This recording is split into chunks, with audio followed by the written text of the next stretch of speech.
এটা তেজ দিয়েছি পপুলার।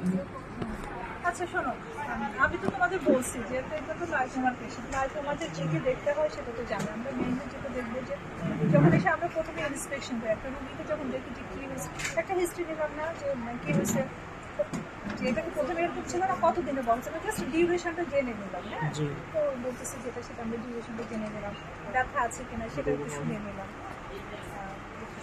শরীরে কি মার কোথাও আছে এরকম কোনো টিউমার কোথাও আছে। এখন আমরা দেখলাম, দেখতে হলে কী কী দেখতে হয় তাকে যেন সাইজ দেখতে হয়, কিংবা সাইজ আমরা অ্যাপ্রক্সিমেটলি একটা সাইজ করে অ্যাপ্রক্সিমেটলি কত হবে এটা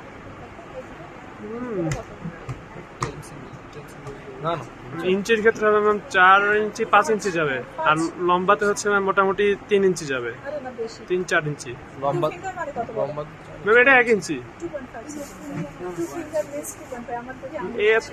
1 ইঞ্চি ম্যাম এতখানি চলে আসে। আমরা কি এটাকে কিছু বলি 2.5 সেন্টিমিটার, তাহলে আমরা 4 আঙ্গুল মানে কি 5 সেন্টিমিটার না, মোটামুটি একটা হিসাব 5 এর বেশি হয়ে যাচ্ছে, তাহলে 8 সেন্টিমিটার এদিকে হবে, এদিকে হচ্ছে 6 সেন্টিমিটার, তাহলে অ্যাপ্রক্সিমেটলি 6/8 এরকম একটা সেন্টিমিটার বলতে পারা যাচ্ছে। তাহলে আমরা সাইজ দেখতেছি, কালারটা দেখতেছি, ওভারলাইন স্কিনে কোনো কিছু আছে কি, কোনো স্কার মার্ক আছে নাই, কোনো পাংটাম আছে, কোনো কালারটি ডিসচার্জিং কিছুই নাই, কোনো হেয়ার ডিস্ট্রিবিউশন, কোনো চেঞ্জ নাই, কোনো পিগমেন্টেশন নেই, কিছু না। আমরা কিন্তু এগুলো যা যা দেখার দেখে নেই, ঠিক আছে। আর কি দেখে আমরা মানে ভিজুয়াল কোনো ভিজুয়াল পালসেশন দেখা যাচ্ছে, আর কি দেখি আমরা মার্জিনটা যতটা বুঝতেছি মোটামুটি রেগুলার মার্জিন, যতটুকু বোঝা যাচ্ছে ফিল না করে ইনস্পেকশনে। আর কি দেখে আমরা সারফেসটা কিন্তু স্মুথ লাগতেছে, তাই না? একটু পাশে টানতে বাবা, কিছু চেঞ্জ হয়েছে না, চেঞ্জ হয়নি, আচ্ছা ঠিক আছে। তারপরে আমরা কাফ ইনফাসটা দেখে ফেললাম, তাই না? কারণ ইন্সপেকশন আমার যতটুকু দেখার দেখে ফেলছি, সেরকম আমার শ্বাস নিচ্ছে, শ্বাসের সাথে কিন্তু ওঠানামা করছে না, মুভমেন্ট উইথ রেসপিরেশন এগুলো দেখছি। আর এটার সাথে তোমার টাং প্রোটেক্ট করার কিন্তু কোনো প্রয়োজন নেই, কারণ মুখটা থাকলে এখানে টিউমারটা, এখানে অবস্থা বুঝে কিন্তু, বুঝতে পারছো? কারণ আমি যখন হাত দেবো আমি টেম্পারেচার দেখবো, এই যে দেখলাম এখানে টেম্পারেচার, আর এই পাশে এখানে একটু দেখবো, এই পাশে ফিল করলাম যে দেখে গরম হয়েছে না, একদম কিন্তু নর্মাল।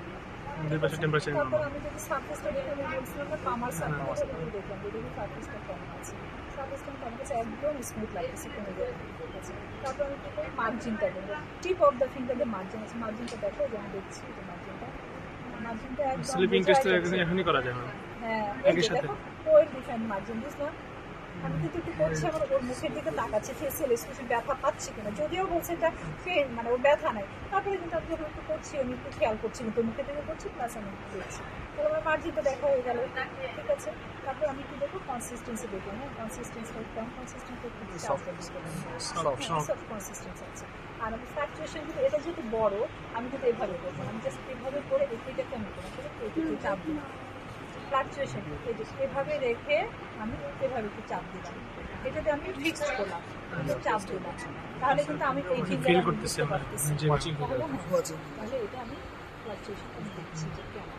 তবে লাইকোমার ক্ষেত্রে হয়তো নর্মাল যে ফিলিংসটা সেটা পাবো না, সিল ফ্লাকচুয়েশন আর ট্রান্সফরমেশন তো এটা হবেই না, এটা না করলে চলবে, দরকার নেই, কারণ ট্রান্সফরমেশন এটা ক্লিয়ার ফ্লুইড ছাড়া তো যেহেতু পজিটিভ হয় না, আমি ট্রান্সফরমেশন এখানে আমি করবো। আচ্ছা, আর এখানে আমি কিন্তু স্লিপিং সাইন দেখতে পাচ্ছি, স্লিপিং সাইনটা আমি পুরো এই চাপ দেবো না, চলে যাচ্ছে, এখানে আমার হাত রাখা হবে, জাস্ট আমি এই যে মার্জিনটা চাপ দেবো, এই যে বোঝাই যাচ্ছে, দেখো এদিকে মার্জিন সরে যাচ্ছে মার্জিন, দেখো যে দেখো দেখা যায়, এই যে মার্জিন, এখানে কোনো মার্জিনটা চাপ দিলাম, দেখো এই যে মার্জিন, তাহলে স্লিপিং সাইন পজিটিভ। আচ্ছা, আমি এখন দেখি যে এটা মোবিলিটি ফ্রিলি মোবাইল, আর স্কিনে যদি দেখতে চান এভাবে দেখতে হবে, স্কিনের সাথে কেন আমরা তো যেভাবে আছে ফ্রিলি মোবাইল দেখতে পারি। আর একটা কথা হলো আমরা মোবিলিটিটা কীভাবে দেখতে পারি, কীভাবে কিছু মাথাটা কিছু করেন, তো মাথাটা উঁচু করেন, মাথাটা তখন কিন্তু আমি দেখতে পাই যেটা মুভমেন্ট হচ্ছে, সেটা কেন দেখলাম না, পা উঁচু করি, এটা কেন দেখলাম, আমাদের মাসেলটাকে ফিক্সড করে টচ করলাম, মাসেল টচ হলে যদি এটা ফিক্সড হয়ে যায় তাহলে কি বোঝা যাবে, এটা আন্ডারলাইন স্ট্রাকচারের সাথে ফিক্সড হয়ে আছে। আর যেটা মোবাইল মাসেল টচ হলে কিন্তু মোবাইলই থাকবে, ওভাবে দেখতে পাই, ওভাবে শোয়া আমি এভাবে দেখতে পাই যে ব্রেন মুভ করে, আর স্ক্রিনটাকে প্রিন্স করলে যে স্ক্রিনটা সাথে উঠে আসবে কিনা, বোঝা গেছে? বিশেষ করে তোমার এখানে দেখতে হবে স্লিপিং সাইনটা দেখাতে পারতে হবে, এটা লাইকোমার জন্য ইম্পর্টেন্ট।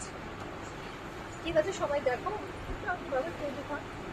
তাহলে সবাই দেখে রাখো, লাইফোমাটা পিছন থেকে যদি দেখতে না পারতো একটু সাইড দাও, ওরা এসে একটু দেখুক, দেখে রাখলে পরীক্ষার হলে মনে করবে যে হ্যাঁ লাইফোমা দেখছিলাম একটা। বুঝছো? আপনার আর কোনো সমস্যা আছে? না না কোনো সমস্যা নেই না? আমারও তো